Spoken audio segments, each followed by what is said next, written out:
Well, thank you for coming, everybody. We've got a wonderful panel. I'm the moderator today. Mike's elsewhere at the moment, but I've worked with him for 44 years now on various things, ever since meeting him in his parents' basement to stop the Vietnam War. And also executive producer on his latest film, Where to Invade Next. So thanks guys. We have a wonderful panel today of documentary filmmakers. First, Andrea Scott, come on up here, and from Florence. She's made a wonderful film on prisons. Florence, Arizona, and we have Vanessa Gould,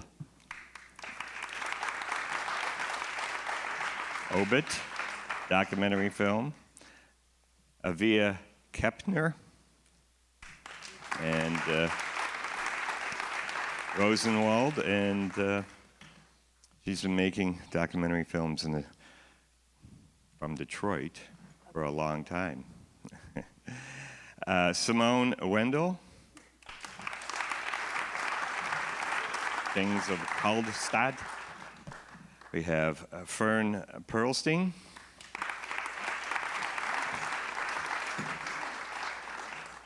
Dawn Porter, Trapped, Jesse Nesser,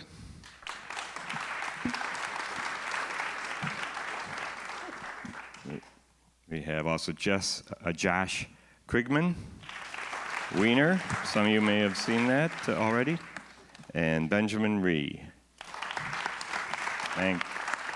Magus.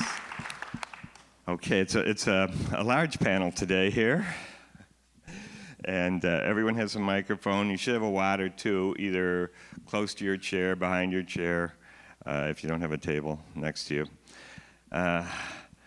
Golly, I think what we'll do is we'll start and we'll go down the line here, and we'll introduce each person, and we'll speak a little bit about the films.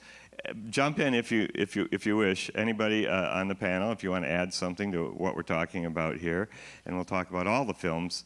And at a certain point, we'll open it up also for questions from the audience. So first, Andrea. Why don't you tell us just a little bit about your film? And sure. So the film is called Florence, Arizona. It is about a small town in Arizona with 9 prisons and the people who live there. And the film sort of, more so than focusing on the inside of the prisons, really focuses on the outside in the town and how it really affects sort of the people who live there and the energy of the place. And so it's not like a straightforward look at the prison industrial complex, a little bit of a sideways look.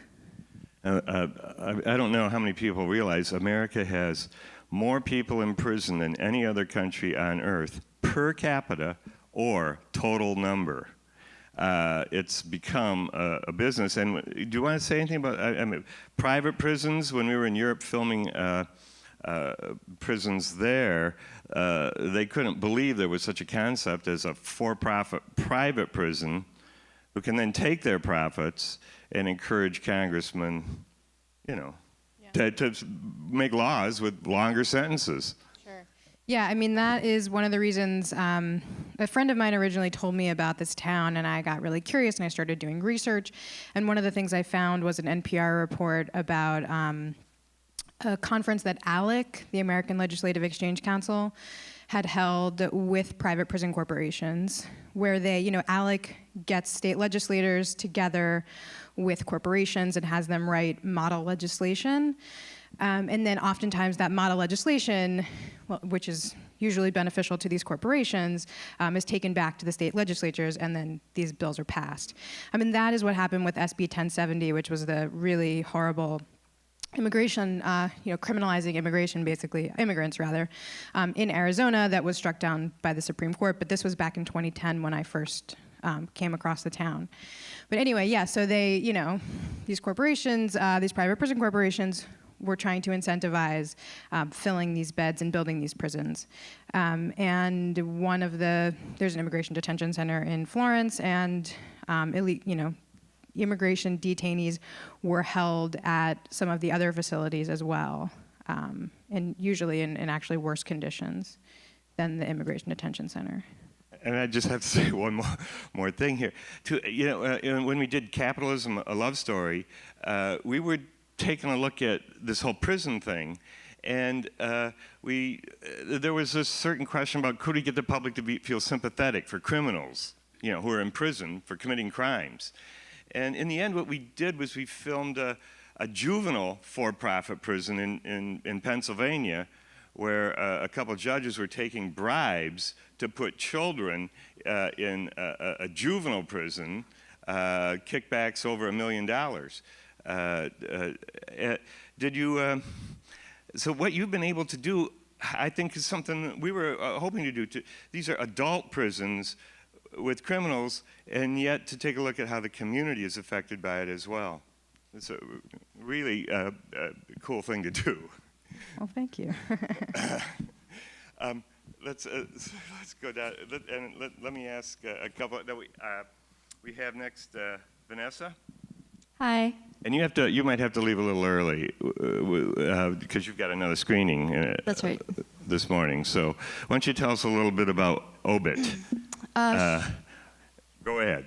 You do it. Sure. So my film is a documentary about the editorial obituary section at the New York Times paper. And it's not a documentary that I sort of set out to make. It's something that sort of fell on my lap a little bit in terms of my interest in that section. And what ended up happening was subject in one of my previous films passed away, and the New York Times, at my announcement of his death, ended up running an obituary on him. And he was an unknown French artist, and I started studying the obituary section of the New York Times and became confounded, in fact, that a modern international newspaper would devote pretty powerful real estate to things that were going on 10, 20, 30, 40, 50, sometimes even 60 or 70 years ago. And what ends up happening in that corner of the paper is you sort of see history through the lens of a single person, and the documentary filmmaker in me was riveted. And so the film ends up being sort of a meditation on identity and memory and sort of how we shape our understanding of where we've been. Wow. So, Mike has seen this film. He says it's very, very interesting the way you've been able to take the obituary section of the newspaper and make it into a really film that's quite engaging. Thank you. It was tough. I think a lot of people are sort of worried that it would be moribund or depressing. And what ended up happening, and this was not by design, but there's a remarkable sense of, I think, both innate, resident, and necessary humor for the people that do this every single day. It's turned them into really fabulous subjects themselves, as well as the people that they write about. So there's a little bit of a mirroring thing going on. Yeah. And next down the line here, Aviva has made a film, Rosenwald, which, I mean, it's the quintessential untold story. I remember hearing something about this like 20 years ago, and then it just faded from my mind, but an amazing philanthropist. Could you tell us just a little bit about the subject of your film? Yeah, let me just say I just had the New York Times bought for me, and of course the first thing I look at is the bits, so make sure you see Vanessa's. They're really kind of worrying me now, because some of these guys are younger than me, you know what I mean?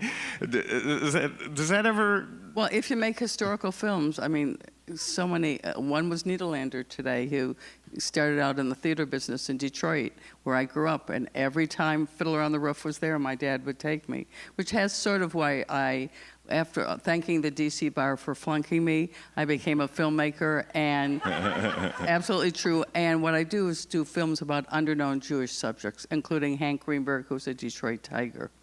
Yeah, So for you Tiger fans, that's also my film. So 13 years ago this August, I was on the Vineyard, and I heard my hero speak, Julian Bond, who actually is in another film. I thought my film was his last one, but you'll hear about another one that he's also interviewed in. And he started talking about Julius Rosenwald, because I thought it was a talk about blacks and Jews, and I thought he was going to talk about the civil rights era and how blacks and Jews had worked together. But he talked about this man 100 years ago who gave away $62 million. He's the head of Sears and Roebuck, and listened very much to this principle in Judaism, Tikkun Olam, which is something I grew up on. And he, in tandem with Booker T. Washington, built 5,000 schools for African Americans during Jim Crow, and also gave fellowships to people like Marian Anderson, Jacob Lawrence. The list is just endless. And even though it took me 13 years or 12 years to finish the film, I think today is really the time that we have to look at something like this, where we have to partner, and also the the states paid into them too, that we have to have government work with philanthropy, and very much, in this case, the African American communities, that we've got to improve our education systems. And this is a very, I think, positive and inspiring film about that. Yeah, education. I think also that's about communities working together, which God knows we need right now. Yeah. And hopefully she'll help once she wins in the fall. Got that in too. Yeah. And next, Simone Wendell. Now, let me get this straight. You made a film about a small town in Germany, which was the ancestral home of Donald Trump and I guess the Heinz ketchup family. Go back. But Don't take him. Which is also part of the story. Actually, they wouldn't take his grandfather back. They didn't want him. But this is your home too, right? Yeah, it's my hometown. So, and I'm related, I'm kind of related to Donald, but it's not blood related. And I always told the people when I'm writing the concept, so it's kind of relationship. But the U.S. press always says I'm a second cousin or something like that. Yeah. It's a town of like 1,200 people. Or, yeah. And as a kind of a advice to young any documentary filmmakers, many years ago, Mike said, Michael Moore, he said, you know what, you could probably anybody could make a pretty good documentary film without, you don't even have to go more than 30 miles from your own house. He said, it doesn't matter who you are. If you look at where you live, there is a story there, and there is a great documentary film there. And you only had 1,200 people. And of course, we were in Flint, Michigan, and it was a bigger town. But, and as we thought back about it, Roger and me, if it was in Rochester, New York, it would have been Kodak. If it was in Elkhart, Indiana, it would have been that Tylenol company, So wherever you live, in your town, there's a great story. And so why don't you tell us a little bit about your film? Yeah, thanks. So that's also my opinion. I always told people, if you just take a look at things around you, you will find something fun or something that means something to you. And in this case, I'm from Kaltstadt. I grew up there until I was 21. And it's a really small town life, like it's going pretty much on like singing clubs and women sports clubs, things like that. And I wanted to make a film about that kind of life, that kind of community sense, and that kind of spirit in that kind of small town things. And the good point was to sell the movie is the ancestors from Donald Trump and Heinz ketchup come from there. So nobody would have ever let me make that film just about a life in a village where nothing happens. So, and that was really hard. Even we shot 270 hours like wine fests and people like having birthday parties. And then when we started editing, and then we thought, okay, now we're in trouble. What are we going to do? Nothing happens. But we really felt like that's the right way to make the film. Just we collect everything. I had the feeling I need to, like singing men's club, like drinking, things like that. And then we found the story by editing. But yeah, I always was asked like, where's the conflict? And I always told the people, there's no conflict. It's a nice little town, nothing happens. And in the end, it's somehow, I guess it's entertaining and kind of humorous. And of course, we went to the US and met Donald and talked to him. Yes, yes, yes. There's a wonderful scene that I've seen. Mike somehow has it from somewhere, of when you get to New York and the Trump Tower, and you're interviewing Donald Trump, and he realizes that his grandfather, who had left Germany and tried to return, they didn't want him back. They deported him back to America. So it's quite a scene. Yeah, it's a pretty sad story for the family, and you know, you also know these Trump things, and he's not interested maybe in these kind of things from his family. But I got to know his cousin. He's a pretty nice guy, and he knows a lot about his grandmother and how it happened in those days, and it was really a tragedy for the family. It wasn't easy to begin in the US, but you know, only part of the family realized that. Okay. Let's keep going here. Fern Perlstein, The Last Laugh, which is a Holocaust humor, Holocaust comedy film. No, I don't know what it is. But what I wanted to stress is it's a Holocaust film, but it's not. You're not going to have any nightmares afterwards. It's not depressing. It's filled with the greatest comics that we have now. Larry Charles among them, one of the, who you may have seen him if you come to the festival. He's often here. He's on our board of directors and a wonderful comedian. And you can tell some more about who else is in your film. So I wouldn't call it a comedy, even though it has very comic moments, but only because it's controversial. No, I'm just saying. I like to say it's about taboos and humor, and proceeding from the premise that the Holocaust is one of the most off-limit topics, and it opens up to, you know, other things like 9/11, AIDS, slavery, and other things that we have trouble making jokes about. But the focus is definitely on the Holocaust. We filmed Mel Brooks and Carl Reiner and Larry David. Well, we have clips from Larry David. We have, you know, Gilbert Gottfried's in it, Sarah Silverman, Susie Essman. So we show a lot of this humor, and then we follow a 92-year-old Auschwitz survivor who has an amazing sense of humor. I immediately thought of what Vanessa said, that within the Holocaust community, when I would talk to people, and I was so nervous in the beginning,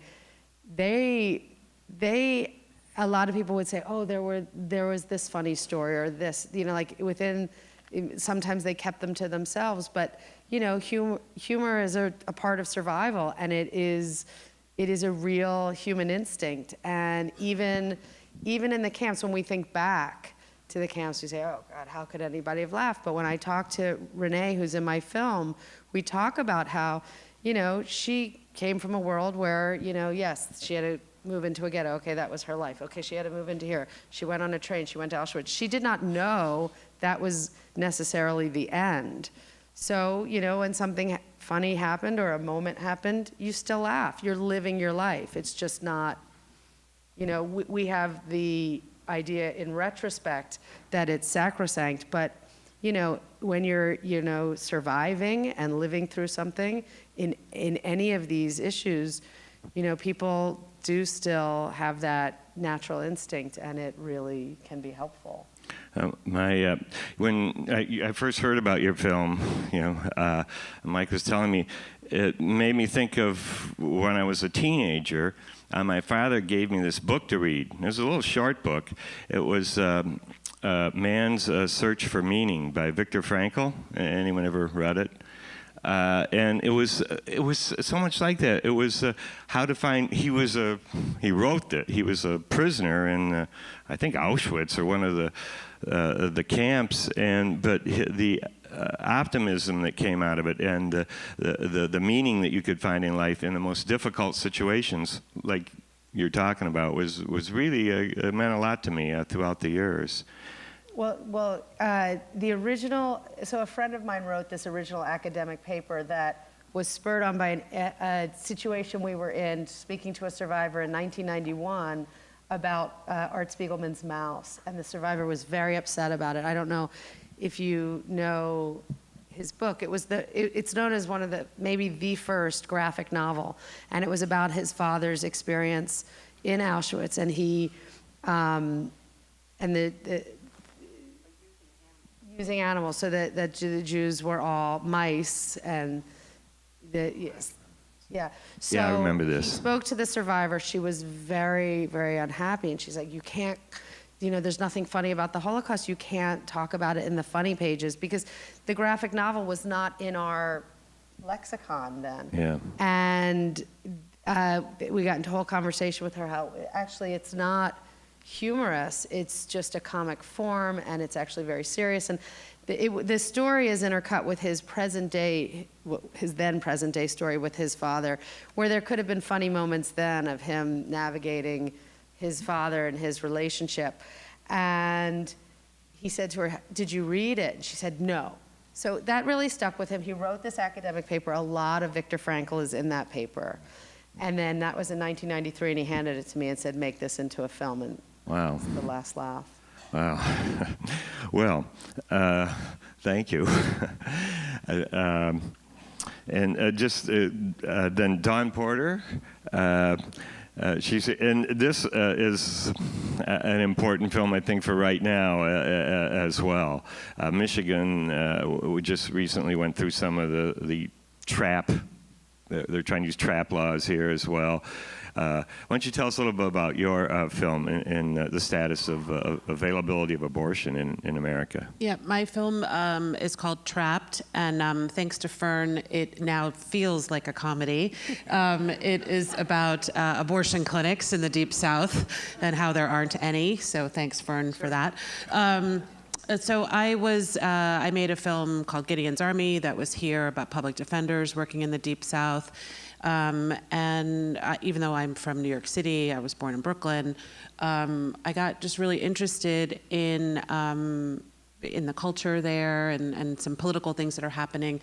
And so I was traveling in Mississippi, I was shooting another film, and I read that there was one abortion clinic in the entire state of Mississippi, just one left. And I thought, well, that's odd. And so I did what any sane person would do. I called them up. That's what documentary people do. We're like, this is interesting. Can I come over? And they said, yes, you can come over. So literally I just went that was the first time I'd ever been in an abortion clinic. And I met this remarkable doctor, Dr. Willie Parker. He's an African-American man, first in his family to go to college, first go to medical school, and he traveled. He was living in Chicago, and he was flying to Mississippi, Alabama, Georgia, all these states, because there weren't any doctors who would do abortions. And he was a very religious man. He was going to be a preacher. And at some point, he saw women dying because they were trying to do abortions on their own. And he saw women hemorrhaging to death, and he saw all of this like healthcare crisis. And he said, I think Jesus wants me to provide healthcare. And if no one else is doing it, I'm gonna do it. And so he would fly on his vacations and weekends and go south at great personal risk, great personal danger. So I just thought that was, I think when you're a documentary person, what I love about all the topics of these films is something captures your imagination. And for me, it was less about whose definition of morality is right, but it was about why does somebody take on something so dangerous and at such personal risk. He could easily have, coming from a very poor background, become a doctor and had a very lucrative practice and been lauded and given awards. And instead, he was using his vacation time and time off to go help very poor people back where he lived. So I ended up following him for 3 years. And one of the things that happened is he introduced me to other clinics where he was working. And one of them ended up being the plaintiff in the United States Supreme Court case that was decided this June. So we followed them until the day of that decision. And so the film is, the film I say is a film about politics. In America, can some states enact laws that seem to violate the Constitution on their face? And what has happened in our political conversation where states are just disregarding the Constitution and not being really secretive about it? So I'm a lawyer by training. I'm very interested in law, but I'm really interested in people. So that's what Trapped is about. It's about the people, how they responded to laws that were closing clinics down. There have been more than 400 laws, anti-choice laws, that have been on the books, also passed by a very conservative group that drafts them and passes them around from state to state. So it's kind of a look behind what's happening. Yeah, yeah. I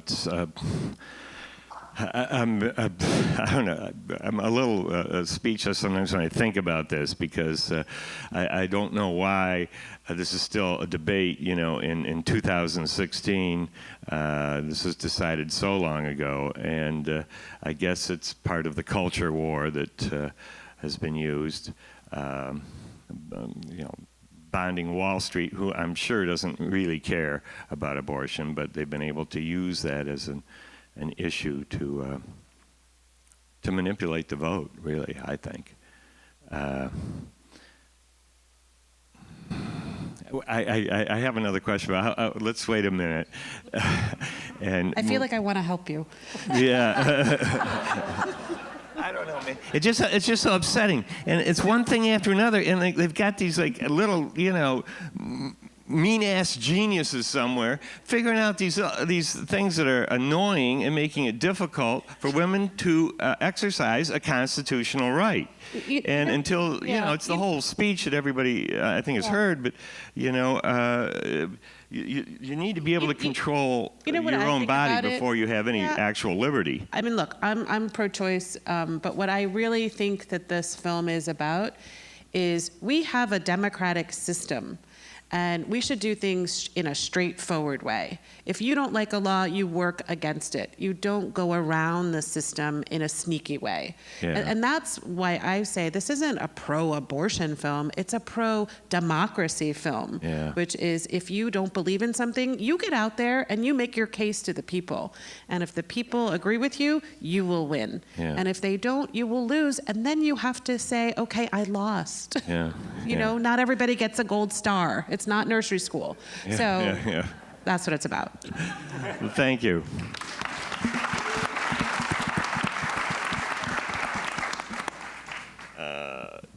Jesse, you made it. Your film's Detroit-based film, but probably almost entirely filmed in Detroit.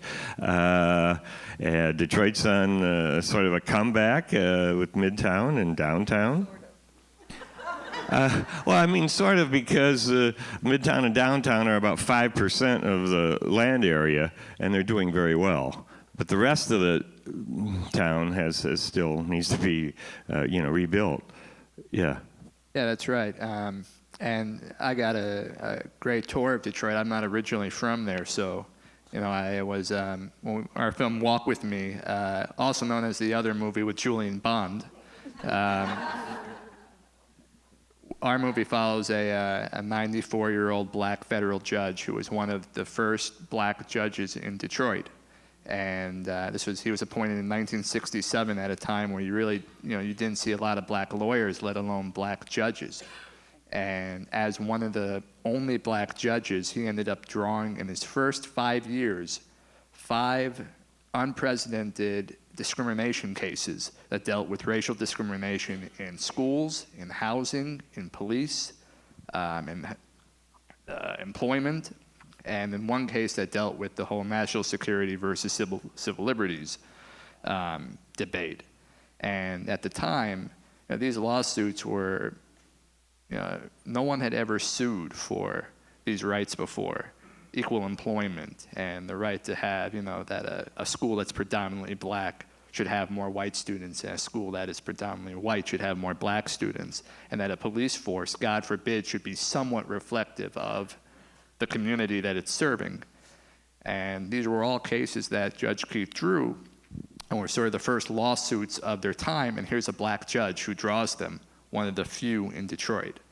In a 5-year period, his first 5 years on the bench, a former World War II veteran and janitor who fought the system enough to be able to get a law degree and get mentored by Thurgood Marshall, and end up being appointed by Johnson in '67, 3 months after the riots.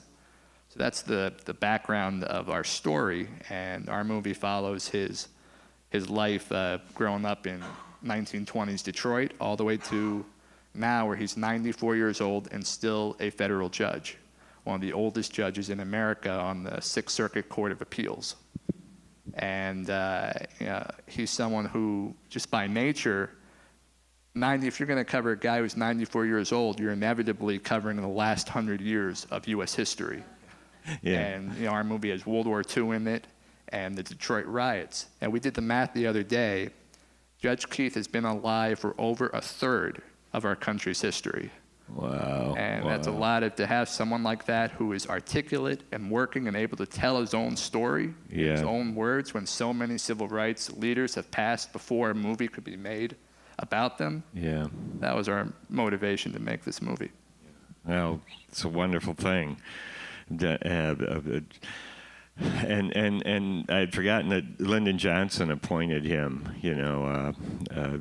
at a time when, that wasn't done.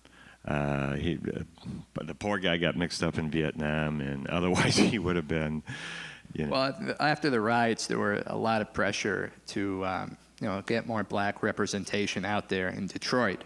And in the film, we tell the story about how Judge Keith and John Conyers, who's the longest serving congressman in U.S. history, still serving, how the two of them drove downtown and fought their way into City Hall, and they were the only two black people there in a whole leadership community trying to decide what to do about the riots.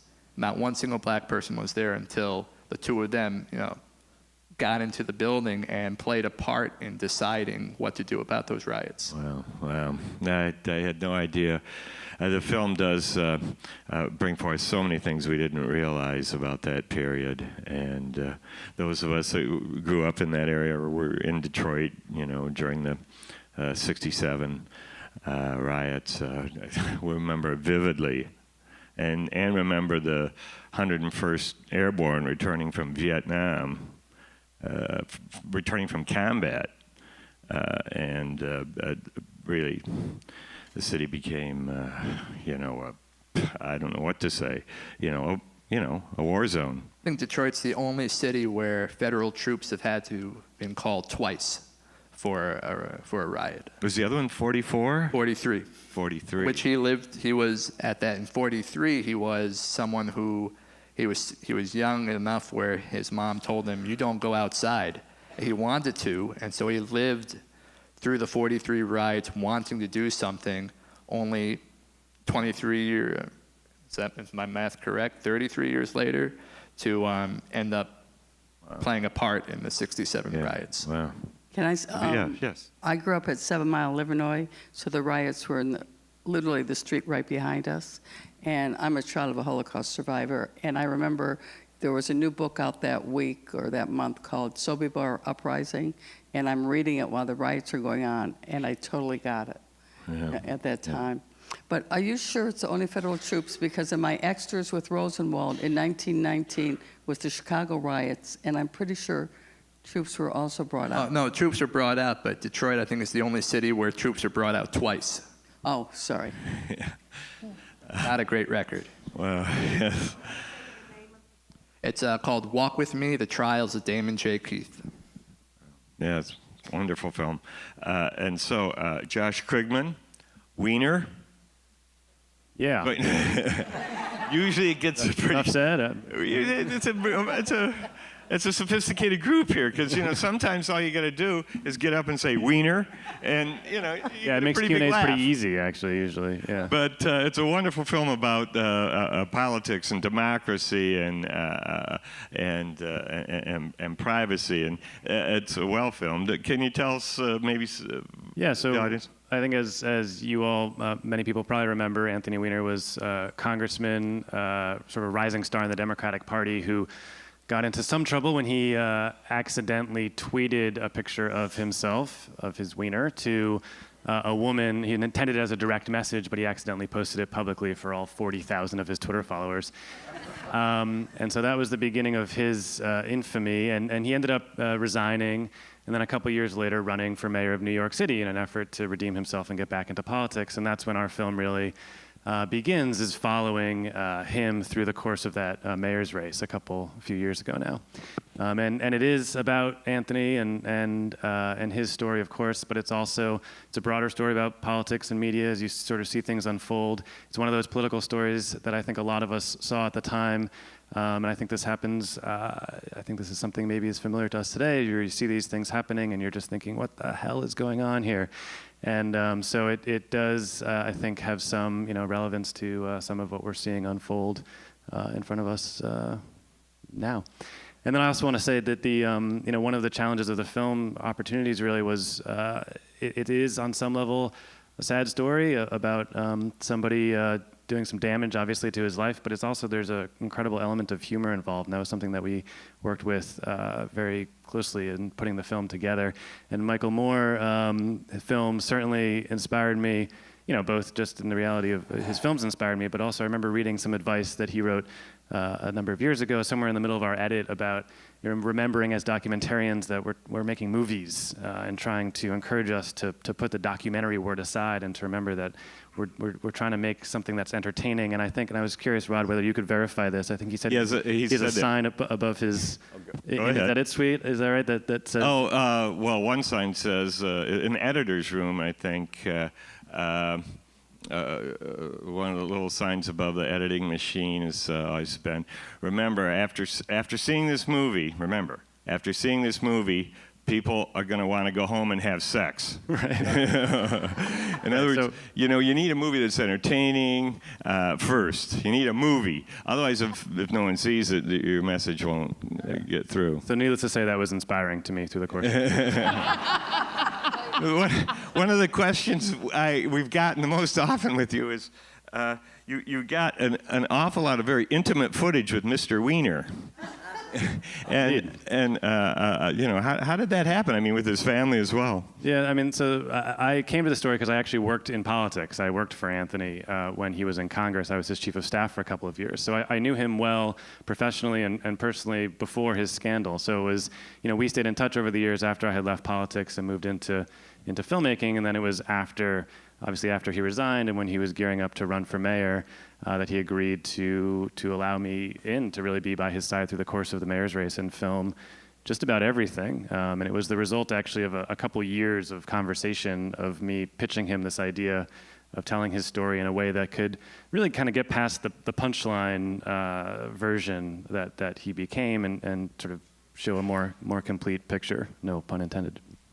Yeah. There's so many puns available here. Yes, and his wife is Huma Abedin, who is a very high level, who works for Hillary Clinton very closely. So she's the vice chair of Hillary's campaign now. So Hillary Clinton's personal assistant for 20 years maybe? Yeah, I mean, she's one of the handful of closest and highest advisors in the campaign, which of course leads to all kinds of parallels. Yeah.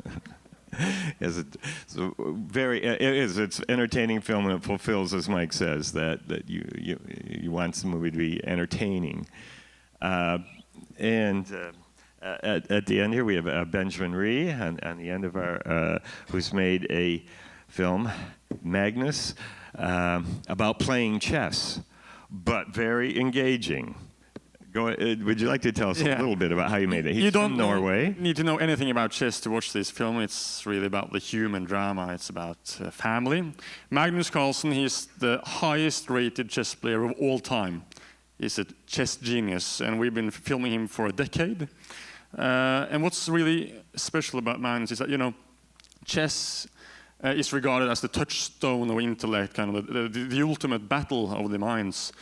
And throughout history, the best chess players in the world have learned chess through discipline, having a strict teacher, especially kind of the Russian chess school, working really, really hard. And Magnus, he has never done a chess homework his whole life.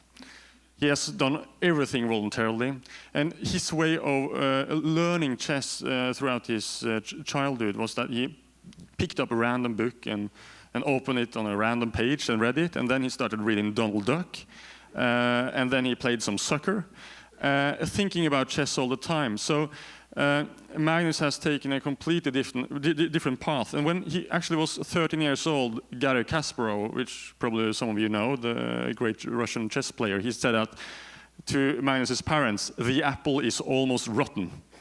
About you have to teach this boy to have discipline, to learn chess in a disciplined way, or else you will waste the potential talent. And Magnus continued to learn chess his own way, and that made him an intuitive and creative chess player. And he has revolutionized chess. And this is what's fascinating me about the story, is that it's bigger than itself. It's like when computers came along in the chess world, Magnus tried to avoid computers. All the other chess players uses computers to prepare for chess. Magnus doesn't. And Magnus, I remember going with him to Harvard University. He was playing the 10 of the best chess players there, blindfolded simultaneously. And he beat all of them, 10 of the best chess players. And that's also a scene we have included in the film. But again, the film is about... Why was he blindfolded?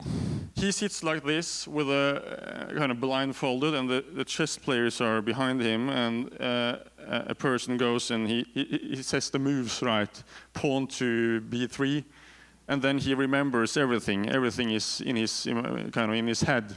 Okay. That tells a bit about his genius. So this is a... and also there's so much footage. We had 500 hours of footage. You can tell the story in present tense, the coming of age of a genius. It's like following Mozart. He's called the Mozart of chess, following him for 20 years. And that's been really fascinating to see how this genius became so good. Yeah. And since we're down at the end here, and this changes the subject a little bit, we were talking backstage, and I know that all documentary filmmakers struggle with this, and that's financing your film. And how could you just tell us a little bit about how your film was financed? Yeah.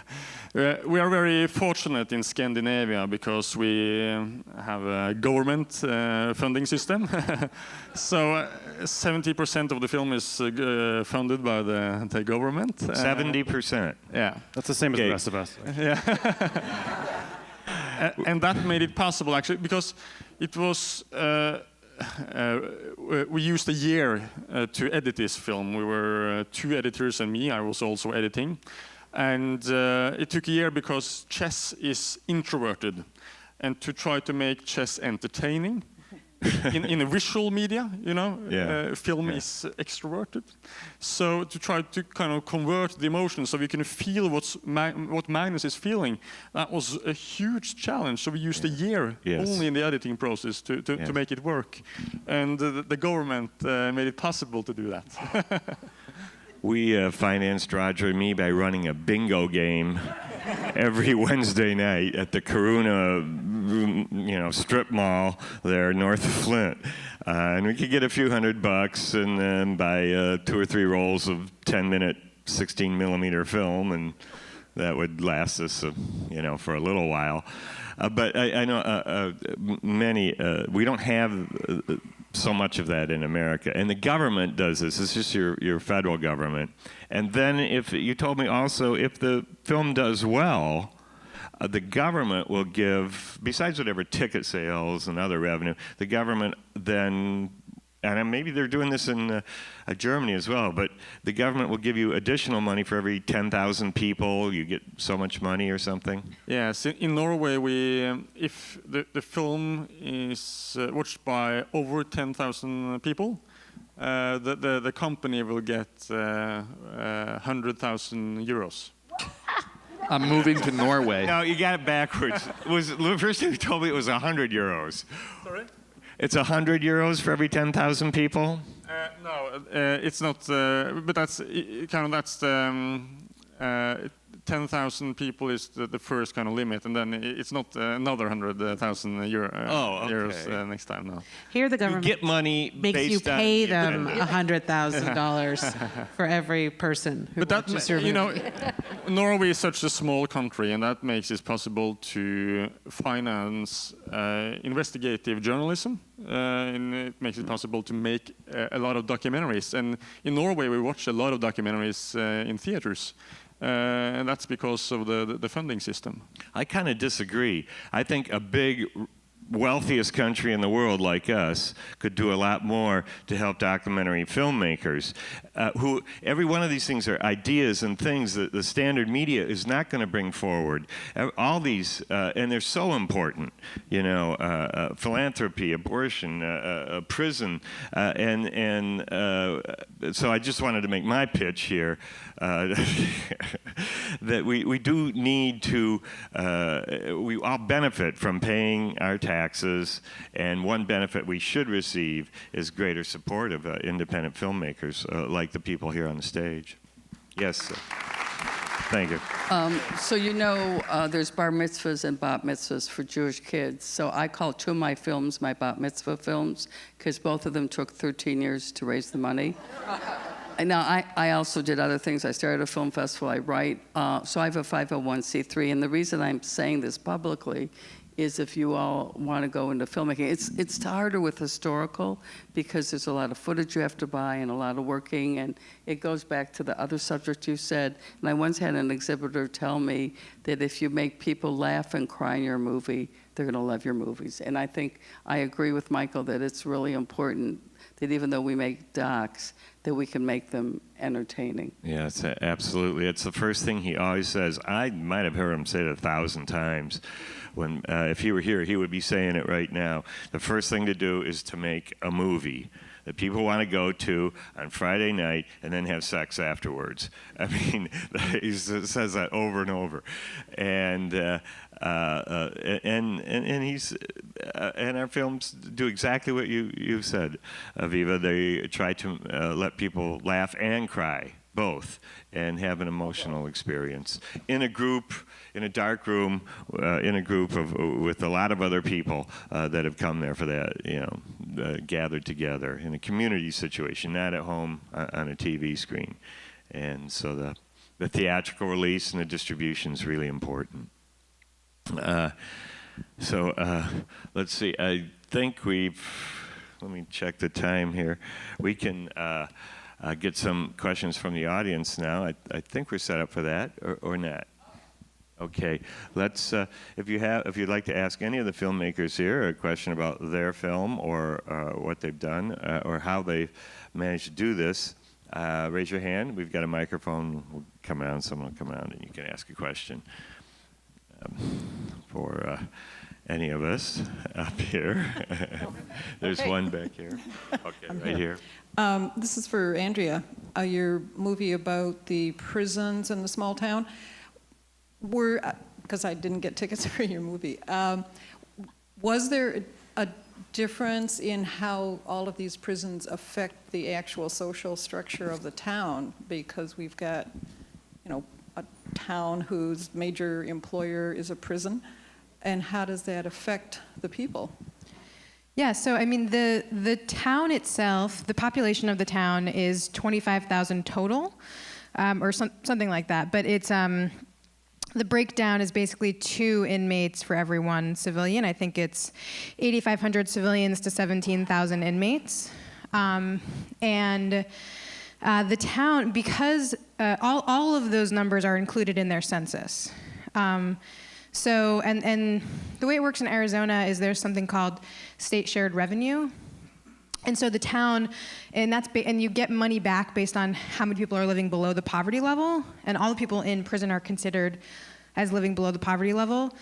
And so they get a ton of money back from the government for these inmates, and so so the town's coffers are quite full, and they do things that, you know, they build things they don't need. Like I think they just built a new library and a new pool, even though they had like perfectly functioning ones before. But anyway, one of the things that I found sort of most interesting on my first trip there was I thought, sure, people are gonna like have something real to say when I ask them, like, what's it like? Like, how are you affected? Like, how's your life affected by living in a prison town? But they were all like, there's nothing. You know, like it's sort of, I like to think of it as like a little bit of a microcosm for how we as a nation think about our prisons. I mean, they really are so often right in our backyard, as they are in Florence, but we don't want to think about them, sort of like out of sight, out of mind, even in a town where there are 9 of them. And so that was that. Then that question that I thought would be answered right away became something that I had to really investigate a little deeper and try to tease out, maybe not super literally from people, but tease it out in how they respond to other things in their life. So yeah. Michigan is I forget what the last statistic was, but we had, since Engler built 67 new prisons, we have incarcerated an enormous amount of people at this point. I think the expenditure on prison has surpassed secondary education now in Michigan, so it's a huge issue throughout the nation. When we were in Norway, we filmed a prison for our latest film, Where to Invade Next, and it was so different. The numbers were different. There were 350 caregivers and guards for 250 prisoners in the prison we filmed there. That was the maximum security prison. And then if you see the film on the minimum security prison, which is kind of on an island, and there's no bars or anything, there were 2 or 3 guards for 110 prisoners who are not really, incarcerated in any way. They live in different little houses around the island. They have little bicycles to come in and, eat in the cafeteria and whatnot. And yet, their level of crime is so much lower. Their recidivism, people being reincarcerated, that rate is extremely low. They go to the other end of enormously humane treatment. The maximum sentence in Norway is 21 years, I believe. Yeah, correct. That's first-degree multiple murder. The worst crime, the most you can spend in prison is 21 years. If they can't reform you in 21 years, there's something wrong with them. That's their view. And I'm sorry. Vanessa needs to leave. You've got to introduce another film. Would you like one last word about Obit? Thank you so much for having me here. It's been an absolute pleasure, and it's been a pleasure to be on this panel, too. So thank you. Thank you.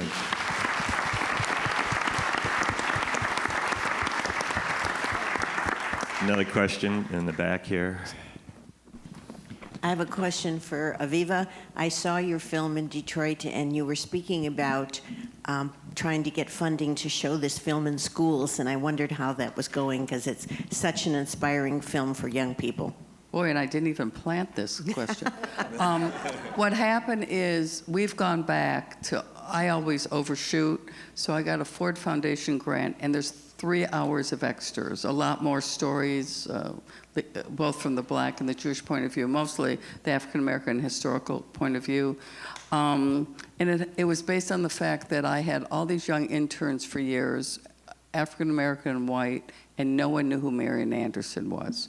And I thought, oh my God, this is even bigger than I thought in terms of lack of education. And also, an older white woman came to me in a screening in California and said, I learned more tonight than I ever learned in school. So I decided that I had a responsibility to spend another year. So I have enough to do the extras. And the Spielberg Foundation just gave me money for the teaching guide, because the DVD that'll come out by the end of the year will have the film broken up in parts for teaching, and then these 3 hours of extras. So now I'm trying to raise corporate money, because what I really want to do is get it in every school system, junior high, high school, college, all over, you know. So if you have any suggestions, come and see me after. And that's the next move. Once we have all the extras, and including the Chicago riots, which actually Julius Rosenwald was on the committee for it. But the really interesting thing is that he and the mayor of Chicago prevented Birth of the Nation being shown in Chicago, while President Wilson was showing it at the White House and saying this is the greatest film. That's the original Birth of the Nation. There's going to be one coming out that was just at Sundance. It is a different, obviously, take on it. Wow. To your left. Yes. Oh, just a quick question about the prisons. I don't know if I'll see your film. Are there a lot of Native American people in that prison, or do they draw from all over the country? I'm sure there are a number of Native Americans. One of the individuals that's in the film, I guess you would call him a Native American. His family's been in Arizona for 7 generations.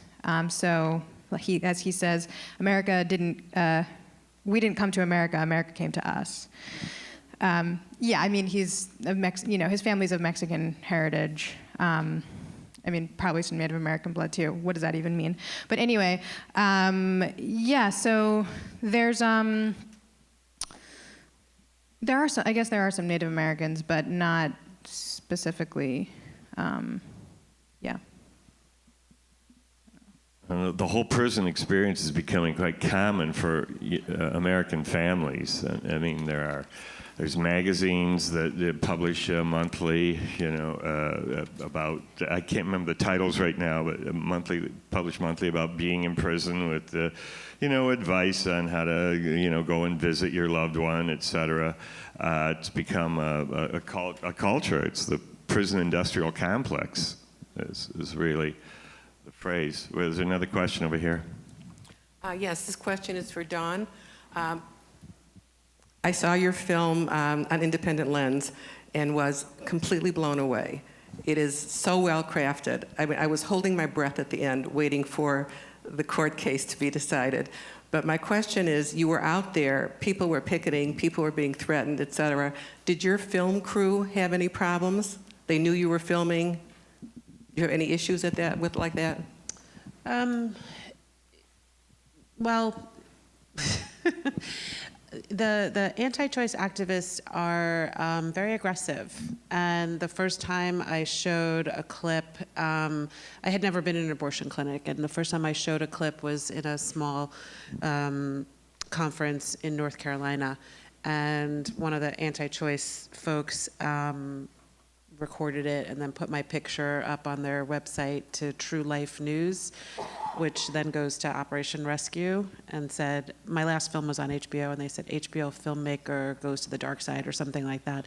So I started getting a lot of hate mail and stuff like that pretty early on, which was a good wake-up call to be careful. So we tried to have a very light footprint. I work with the same camera crew that I've known for years, and my thing is, as much as I love movies, it's a movie, it's not your life, it's not worth it. So we mostly got verbal harassment and things like that. The movie premiered at Sundance, and about 6 weeks before we had just submitted, we were finishing up in November, the gunman murdered people in Colorado. And I realized there's a section in the film where the doctor I follow, he says, I don't wear a vest. And I was just in a panic. And I called him up and I said, do you want me to take that out? And he said, I don't want you to take it out. That's not how I live my life. I am careful, but I refuse to kind of pander to these people. So the Sundance Film Festival was really great, but we had bomb-sniffing dogs, police escorts. I always do get, to tell you the truth, a little, you just don't know who's going to come up, but I try and, you know, I'm just a filmmaker. Those people go to the clinic every day. The clinic owners, each of them has trained their children. They all have security cameras in their homes. They've all been multiple death threats. One of them trains her daughter to look under the car for bombs. So, you know, we tried to be careful, but I think we also felt like our risk was kind of minimal. But it's scary. I'm kind of a chicken. So, you know, I think.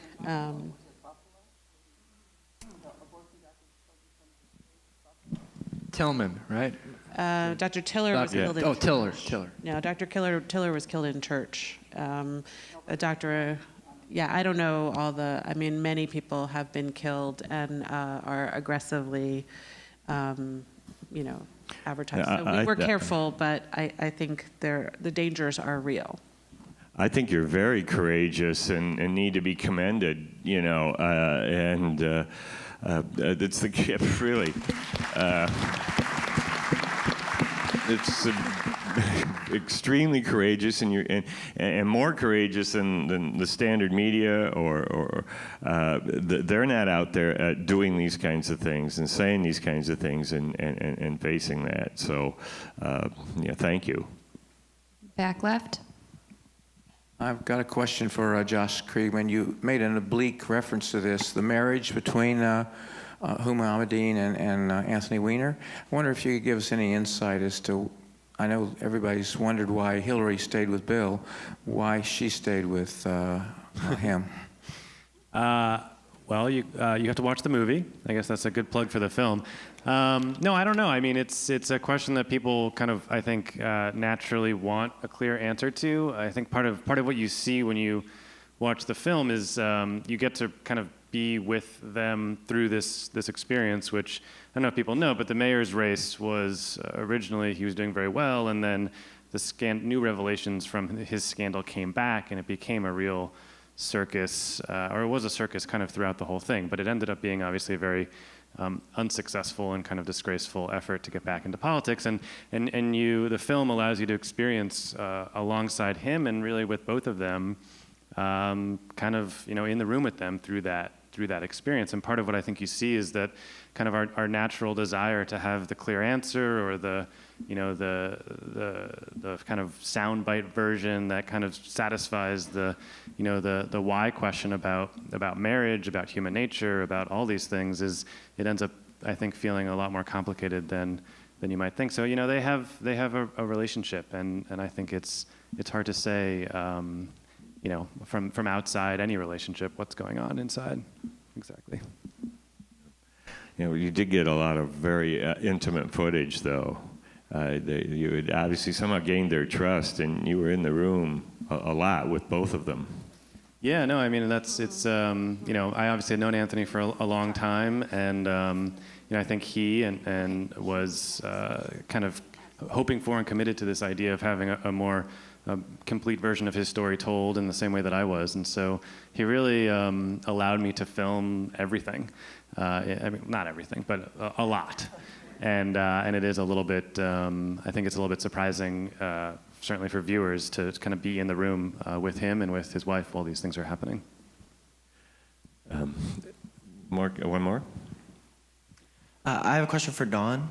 You mentioned that you see your film as a statement for democracy and about letting the people decide, but oftentimes in history, some of our best advances in civil rights, including abortion rights, have been because the courts decided things that the general populace wasn't ready to vote on or to make the correct decision on. So how do you in your film and personally reconcile that notion that going around democracy can sometimes be just as powerful a force for good as it can be a reactionary one? I should clarify, by democracy, I didn't mean a popular vote, although the truth is Americans consistently and have consistently since Roe v. Wade polled in support of abortion rights. So I think if you were to put it to a popular vote, there wouldn't be actually any question. We have a very vocal anti-choice minority. What I meant more is respect for the rule of law.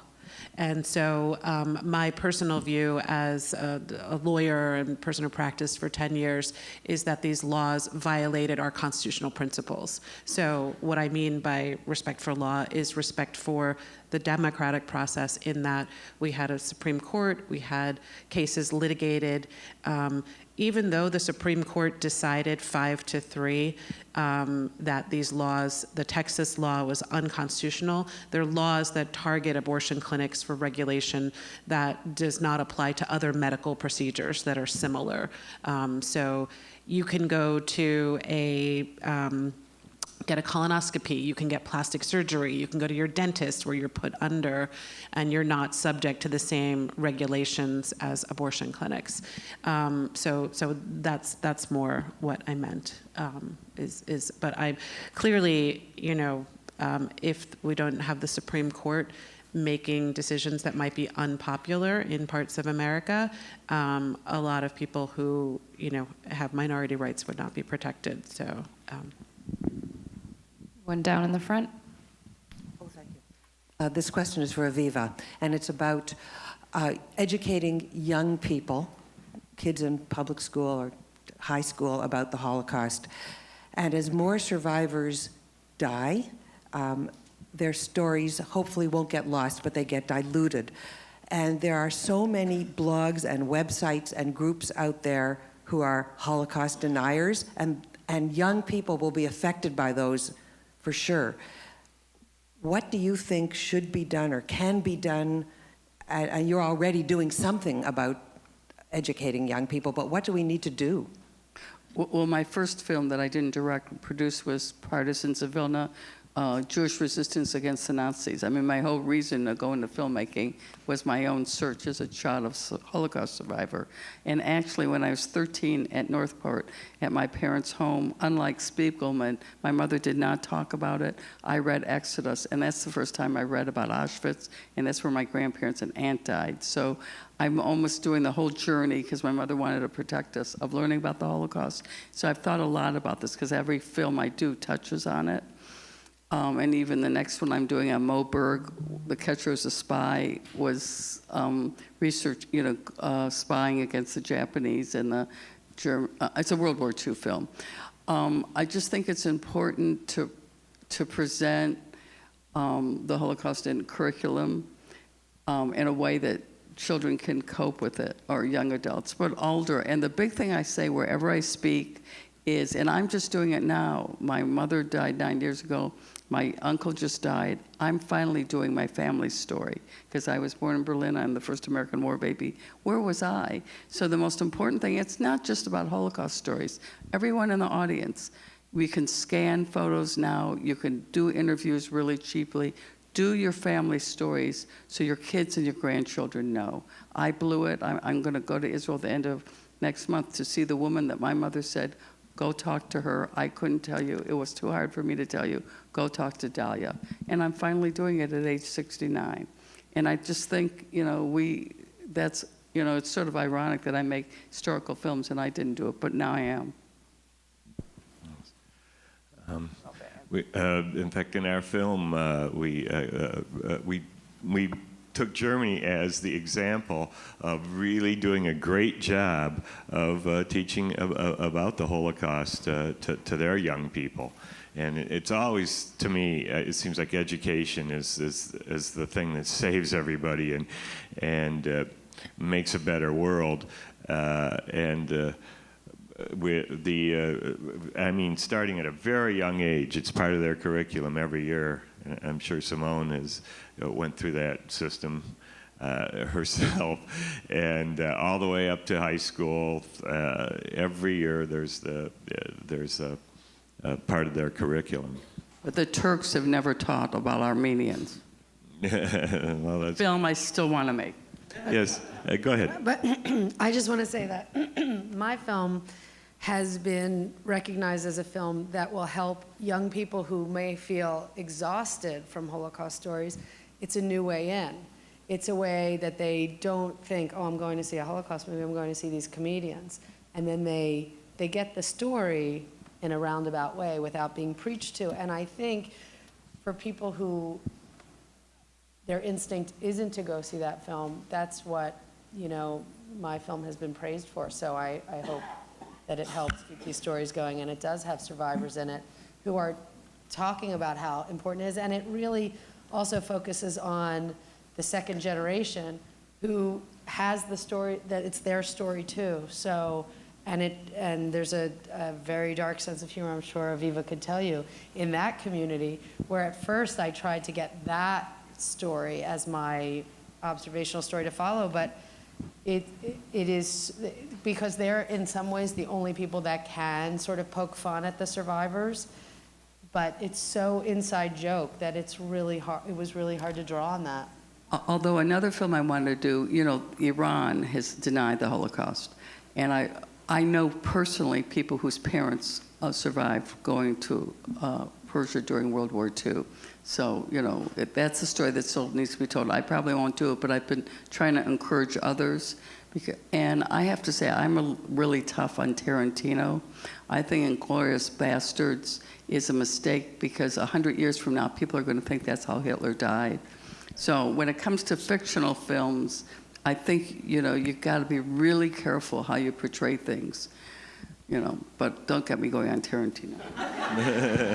and I would say, and our purpose in showing the good example that Germany has set on teaching about this was, we felt that what we need to do in our schools is also not only the Holocaust, but to teach about the 300-year Holocaust against African American and Native American people, and that hasn't been taught really in our schools, and that was sort of our reason for looking at how it had been done there. Was there another question back there?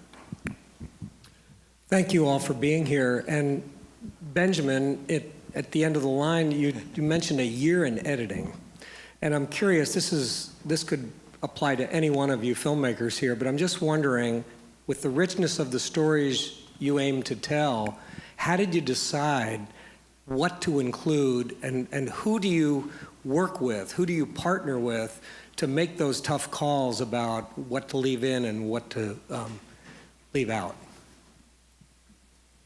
For our film, we discussed a lot and argued a lot and tried many versions to make it work. To give an example, the climax of the film is the World Chess Championship in Chennai, India.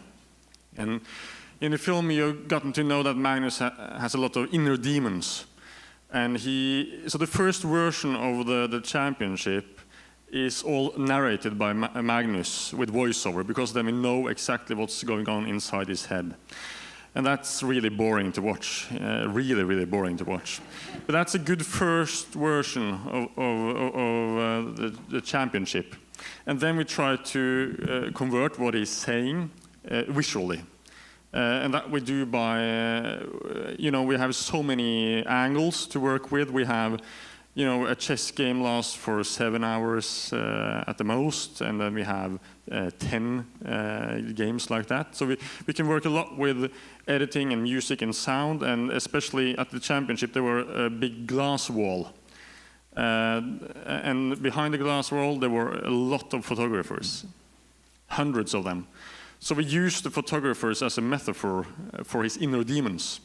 So after game one, you can see them and you can't hear them. But game two, when he's in the first draft, he's telling about his inner demons is getting to him.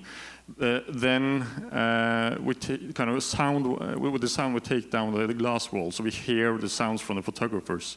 So that's the way we work with taking away the voiceover. So we try so many versions, and that's why it takes a lot of time. I just want to. So we also had 400 hours of footage, and then also, you know, an unlimited number of hours of news footage for the Anthony Weiner story. I just want to acknowledge the sort of unsung heroes. I think too often in all filmmaking, and especially in documentaries, are the editors who. I mean, people work in many different ways, but it's very common, and this was certainly true in our case, that, you know, we had. It was myself, my co-director Elise, who is here, but not here this morning, but here at the festival as well. But then the third sort of core member of the team was our editor, and it was really very much a three-person collaboration of that, where editors in documentaries are often likened to writers in narrative fiction films. And I think that often they end up being core members of the collaborative process as you're working through. Oftentimes you're just like, here's 400 hours of footage. Like, I mean, I wish it were that easy. I'll see you in 4 months. But no, but it ends up, they end up just being such a key member of the process. You see written by, I always say that in docs, we write it a second and a third time. And I always do extras because all these wonderful scenes or stories that I couldn't put in the film, I put in the DVDs. People keep on saying DVDs aren't relevant anymore. I disagree. I mean, especially for schools. I'm going to keep on doing it that way. I think to answer your question is once you get over the fact that, or you get over that thought that there's no wrong or right way to edit a movie, that you can give that same footage to 10 other editors and they will make 10 other great movies. Once you get over that hump, then you're able to let go. And Judge Keith was 92 years old when we started. And so our philosophy was shoot everything, okay? Everything. If he takes a pill, film it. Everything. And we'll figure out what to do with it afterwards. And so we, like Benjamin, had about a year of editing to figure out how to tell a 95-year-old story in 95 minutes. And fortunately, Judge Keith has been with us the whole time, still with us, and is able to bend that guiding voice. But for me, we had about 5 different versions of the first 20 minutes, figuring, do we start it with the riots? Do we start it with his birth? And in the end, I think you could do a movie on each one of his cases. It'd be a great movie. But once we got over, that was the big hump. Once we got over that, and then secondly was my parents. Best feedback, if your parents are still living, send it to them. It'll be the best feedback you ever get. Rarely is it positive.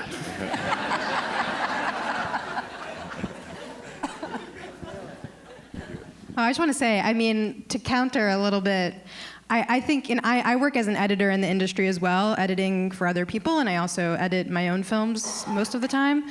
I think being an editor makes me a better director because I'm constantly thinking about how is this fitting into the film. And so I actually try not to overshoot because I know as an editor, I'm like, I don't want to watch all of that, first of all. But second of all, I'm really thinking very judiciously about how things are going to be used when I'm in the field. Yes, editors make great directors. Go ahead. Well, just like you, I edit my film, but I also shoot, and I shot and film. So I have to do that. That'll limit you. I have to think it through before I shoot every scene. Like, okay, this is 1 roll of film. This is 3 rolls of film. Mel Brooks, it's as many as he'll give me. Like there's things like and that. I think but that's great. I think those limitations become really important because they push you to be more creative and they challenge you to, conceptualize the film in different ways and to be really smart with what questions you ask in the interview. And I'm sure you dealt with that. Exactly. I mean, and I was a working documentary cinematographer for years, and I trained in film, and of course every job I got couldn't be in film, but a lot of them were because I had my camera package and I could, for years, just convince them, oh, you'll get a great deal. It got harder in the later years. But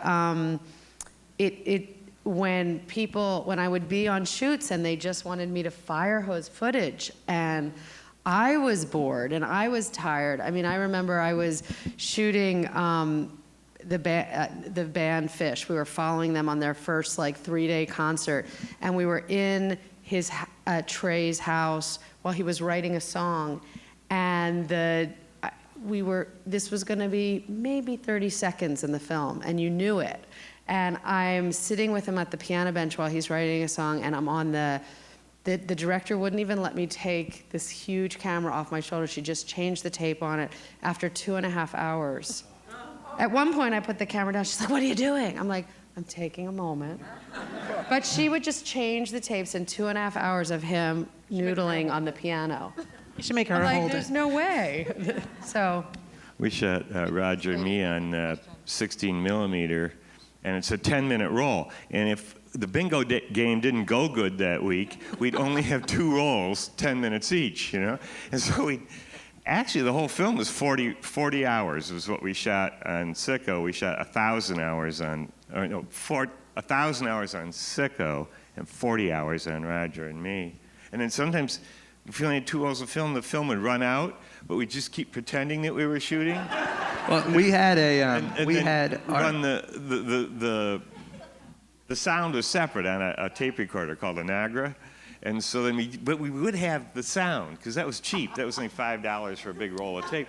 So we just keep shooting. But if he said something good, you could still use it. If he said something good, you could still use it because, you know, you could do some kind of cutaway of the rats and Flint running down the street or something like that. But yeah, it's so different now. You know, the cinematographer that we... How do you...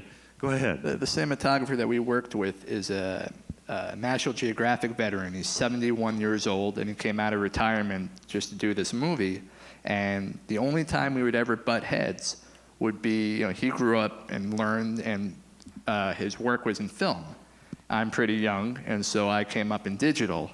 And so his philosophy was careful, careful, careful, shoot, stop. And my philosophy was, don't you dare stop shooting.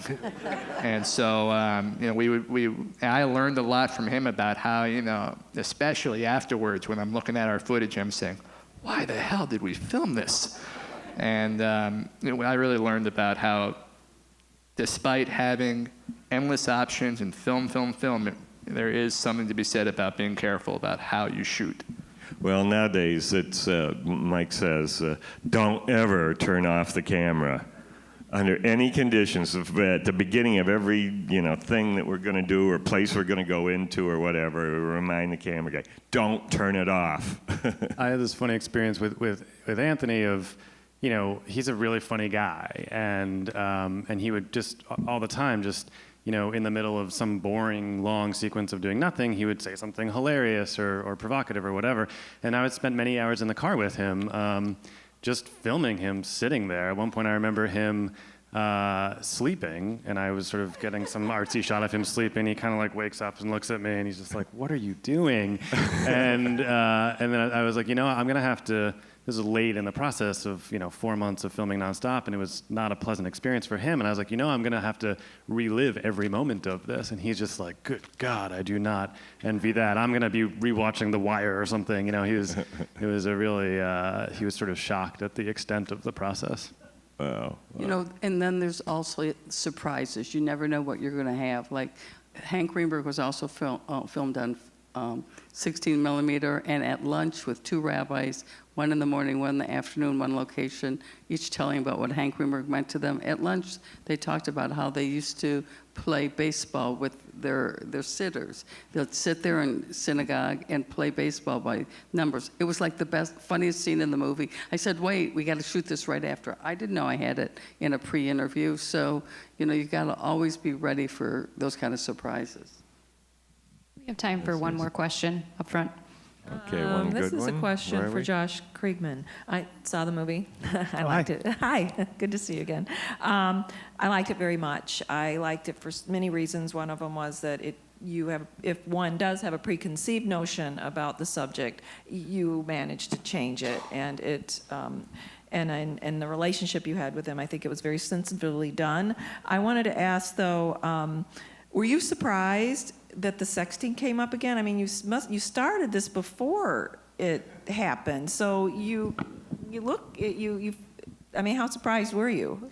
Yeah, I mean, I was surprised. Going into the mayoral campaign, he acknowledged obviously that he had done all of these things, and he was very upfront with everybody about, look, this material is out there, and there's more of it, and you guys didn't see all of it, and it may come back.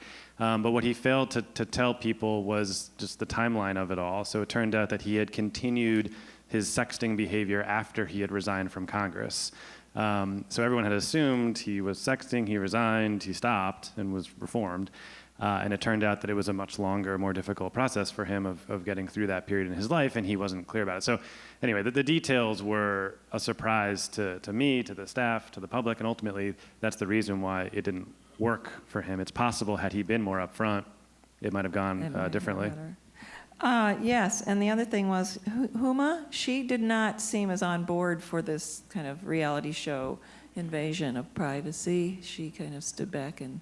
Yeah, I mean, she was. She very much opened up her life and allowed me to film, obviously, in just, as he did. I mean, she's a much more reserved and quiet person than he is, and I was really kind of with him. But she also, I think, in the same way that he wanted and thought there might be an opportunity to tell a more complete version of their story, I think she had that feeling as well, because she, standing by him, was caricatured and ridiculed just as harshly, and in some ways, I think even more harshly than he was. Well, I did want to say I did love the one part, without giving it away, where you actually tried interacting, because I think at that point in the film when you're interacting with him, and as a camera person, not being objective, being a little more subjective when you ask him about his feelings. And he talked about the fly. I thought that was a great scene. And it also is a buildup of you're watching this film, thinking of the viewer, thinking that's exactly what you wanted to say to him. Yeah. So I'm glad you kept it in. Anyway, thank you. Thanks. Well, thanks for coming today. If you if you see these films, you enjoy them, tell your friends, put it on Facebook. Thank you so much. It's some terrific films, and for your time and for coming all this way. Thanks.